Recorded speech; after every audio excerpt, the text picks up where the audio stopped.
Stevie Reeves. A little bit of flame there from the right rear wheel well on the Clapper Girl Chevrolet. Mike, I believe that's the brake problem itself. You see him shooting the fire extinguisher right into the wheel there, so it looks like the brake itself, maybe the fluid is overheated there and caught the right rear on fire.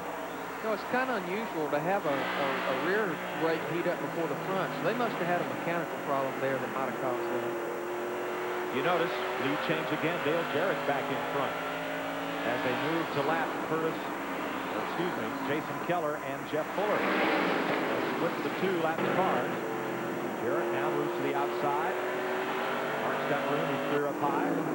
Single file once again. Jarrett got underneath Mark Martin to pass him. And it looked to us up here in the booth as if Mark's car is just not coming off turn number 2, and you saw him just a little bit loose right there off 4. There definitely something happened because he passed Jarrett just a few laps back and looked like he was going to run away with this thing, and all of a sudden he wasn't getting off turn 2 over there. Let's check with Glenn. Well, guys, I checked with both crew chiefs. I asked Bobby Leslie with Mark Martin if Mark had said anything was wrong with the car. He said Mark hadn't said a word. They just felt like that Dale Jarrett was laying back, saving his tires for the last 10 or 12 laps. So I go over and ask John Irvin, Dale Jarrett's crew chief, hey, John, was he just laying back, saving it? John turned around, looked at me, rolled his eyes up, and said, hey, man, he's your brother. I don't know any more than you do. Here's Jeff Green. Still battling the top 5-point man is Jeff Green. He is 3rd in the points, battling 2nd in the points, Chad Little. That's for 13th position.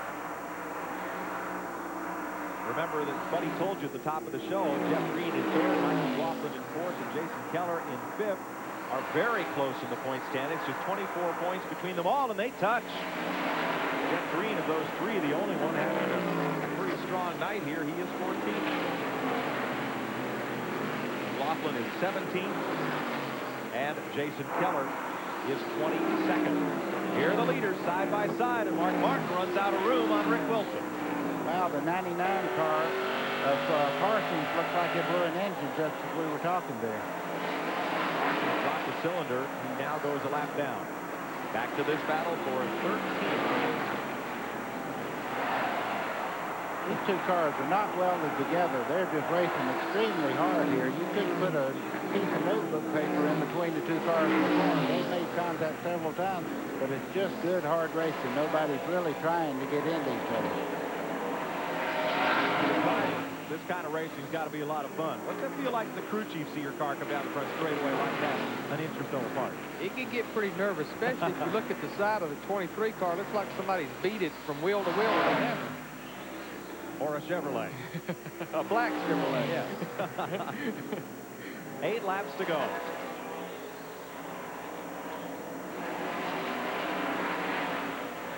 These guys are racing for position, and Chad Little knows that every position keeps him from falling that far behind from Johnny Benson. That's the battle for 13.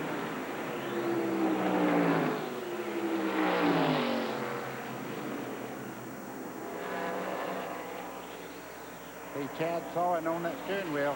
Here we have Terry Labonte moving under Jimmy Spencer coming up out of turn 4 here.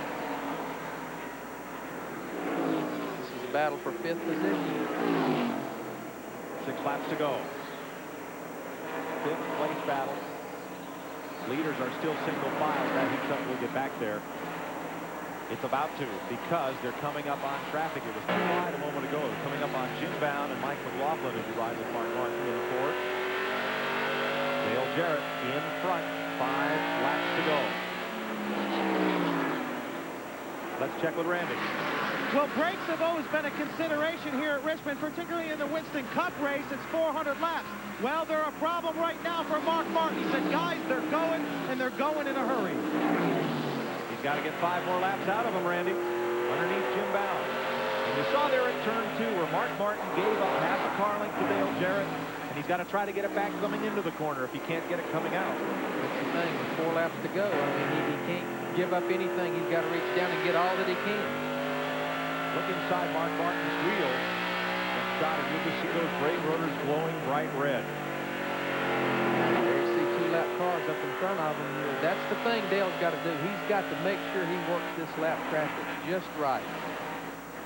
Coming up on Mike He better McLaughlin. do something real quick. You see Mark Martin right up under him and make a little contact. He has almost, whoa. Mark Martin muscles his way to the front. 3 laps to go.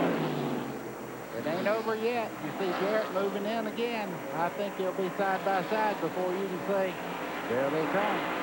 Mike McLaughlin moves over. Here come the leaders side by side again. 2 laps to go. Now Jarrett has the inside. Clean pass. Clean pass. Boy, that's good racing. I love Busch Grand National Racing.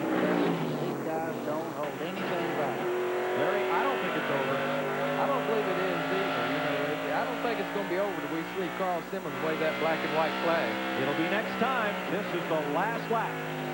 They're in turn 1. Here's turn 2. That's been Mark Martin's trouble spot, and he's right on the bumper of Jarrett. You can see Jarrett get a little bit sideways getting off the corner. Mark moves right in on his back bumper as they head for the back straightaway. Jarrett has the bottom. Mark tries the big sweep off turn 4. Not enough time. Dale Jarrett picks up his 2nd victory of the season, and that battle for 13th erupted in turn 2. Jeff Green and Chad Little slugged it out for 13th place. That's probably going to put Chad Little all the way back to about 20th, if I'm figuring right. I don't know if they had already gotten the flag. Remember, they were a lap down. I'm not sure if Jeff Green and Chad Little had already gotten the flag when that happened. Let's show you what happened. See Jeff Green on the bottom there, Chad Little on the outside.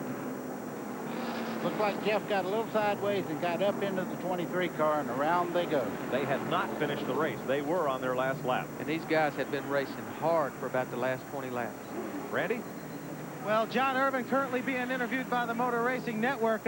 We tended to try to get to him right now, but the crew is all over him, excited. They're now going to victory lane. We'll jump in and grab John Irvin. John, congratulations. A great effort for you guys tonight. Thank you, Randy. Dale Jarrett and Mike Toole car did a great job at Hudson Technology. We needed this race because of what happened at Michigan. That's behind us. So we just showed these people that we can do the job. Your driver say anything over the last lap? He lost the lead, had the lead, then he got it back. Well, the car got a little loose, and he just fell back and said that he was going to cool the tires a little bit, that I got something for him at the end. So I was wondering there at the lights, but I think Mark used up his brakes and everything. But good deal for the Mac Tool builders. Okay, go celebrate. Thank you, man. Well, both Jeff Green and Chad Little dropped 2 spots to be the last 2 cars 1 lap down. We'll go to victory lane when we come back. Today's exclusive coverage of the Autolite Platinum 250 on TNN is being brought to you by the more than 1,000 AutoZone stores across America. AutoZone, the best parts in auto parts. Well, the man in the moon is shining, and the bright Musco lights illuminate Richmond International Raceway, as you see from the steel aerial platform. The powerful, easy to use, and durable steel chainsaws, qualities you can depend on in steel territory. Let's go right down there to that black and white checkered square where Glenn Jarrett's in victory lane. Well, thanks, Mike. You know, there's so many happy Jarretts down here. I can't begin to name them all. They're all happy except one here. Zachary, the youngest one, he's wanting his daddy. He's going to daddy right now. We're going to let Dale take him. And first of all, Dale, congratulations. What a great show. Oh, thank you. Yeah, that's Mac Tools. Ford was really good. I tell you, we had to work, though. You know, I made a move down there I might not should have and got into a lap car and spun out there. And we decided to stay out then, but we got everything back and loosened the car up a little bit and almost got it too loose. You know, it was really good, and this engine that Robert and Doug Yates and John Callis built is just tremendous, and know everything's legal on this baby, so we got no problems here. What he's talking about, of course, he has won the last 3 Busch Grand National races he's run in. He only got credit for 2 of them, was disqualified at Michigan for an illegal intake, but as he said, that one was legal. Take us through those last 3 or 4 laps with Mark Martin. What a show you two put on. Yeah, I don't know if I can take you through them. It was all kind of running together, but, you know, Mark got a run on me there in the traffic and got by me, and you know, he hit me a little bit down there, but I'd hit him before when I'd got by him, and it was just good short track racing. And then I got a run on him when he got around a slow car up here. And, you know, just good, close, hard racing. And Mark's great to race with, and I appreciate racing me like he did because it's a lot of fun. Well, now, from my point of view, from your wife, Kelly, from the rest of the Jarretts, When are you ever going to win these things just running away from everybody and there's nobody near you, man? You're giving us heart attacks. Yeah, we did that and it disqualified us, so we thought we better keep it a little bit closer. And, you know, I got to thank Hudson Technologies that came on back in Michigan, really, and they thought we had a win there, and we didn't, but we got one here tonight. So thanks for your support, guys. We appreciate it. Okay, again, congratulations to Dale Jarrett, to his wife Kelly, son Zachary, daughters Natalie and Carson, all in victory lane. Car owner Horace Eisenhower, crew chief John Irvin. We're going to let them party. Randy? Well, Mark Martin just heading into the trailer to change. Mark gave it a heck of an effort. A great last few laps for the fans, but didn't turn out for you. Nice run just the same. Well, we gave it all we had. Dale's car was faster than mine off of 4, and our car was pretty good through 1 and 2, and it was a great show. I think I kind of turned it loose a little too soon. You know, it took the lead with 25 to go. I maybe should have waited till about 10 to go, and then maybe I'd have had the right combination, but he ran me back down and passed me, and then we had a heck of a race. I couldn't tell you a whole lot about it. We were just both trying to win real hard and racing all over the place. The cars were sliding all over the track. Came over the radio talking about your brakes just a little bit. Were they going? How bad were they? Well, they were fine. We got racing pretty hard there at the end, and they weren't real healthy, but you know, the Winn-Dixie team did a great job and had a great car and great pit stops, and it was a good run for us. He just beat us. One other question tomorrow night, the 400 laps here. I know your Valvoline Ford is running well. What about it? Can you snag a win? Well, I sure would like to. We'll give it our best. Our car's really working good, and we'll see how it turns out. Congratulations on a good run. Thank you. Mark Martin, second place tonight. We got a lot more to show you. Some highlights, including the Super Truck by Craftsman Series event here last night. Was every bit as strong a finish as the one we just had. We'll show you just a highlight of that and talk to some more of the drivers involved in tonight's Autolite Platinum 250 when we come back live with you on TNN at Richmond.